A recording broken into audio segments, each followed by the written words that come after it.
Book of Heaven, Volume 12, January 2nd, 1919. Just as in Jesus, everything must be silent in souls.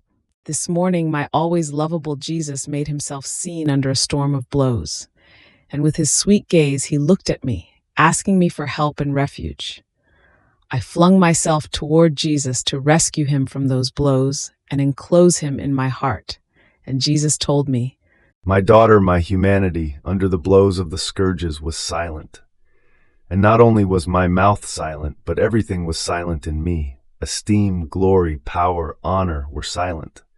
But in a mute language and eloquently spoke my patience, the humiliation, my wounds, my blood, the annihilation of my being almost to dust, and my ardent love for the salvation of souls placed an echo on all my pains.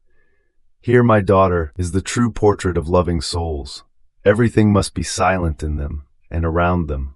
Esteem, glory, pleasures, honors, greatness, will, creatures. And if she had these, she must be as though deaf, and as if she did not see anything. On the other hand, my patience, my glory, my esteem, my pains must take over within her, and everything she does, thinks, loves, will be nothing other than love, which will have one single echo with mine, and will ask me for souls. My love for souls is great, as I want all to be saved. Therefore I go in search for souls who love me, and who, taken by the same follies of my love, would suffer and ask me for souls.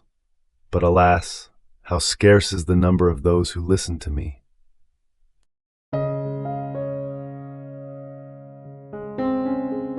Thank you for being a part of our community here at Divine Will app. If you enjoy listening to Jesus' lessons on how to live in the divine will, please give this video a thumbs up. Your likes help us reach more souls yearning to live in the kingdom of the divine will. We'd love to hear your thoughts and reflections, so drop a comment below.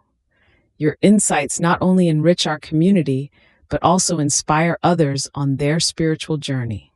And don't forget to subscribe to our channel.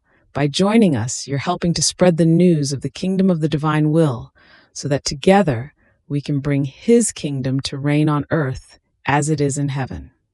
In the divine will, always.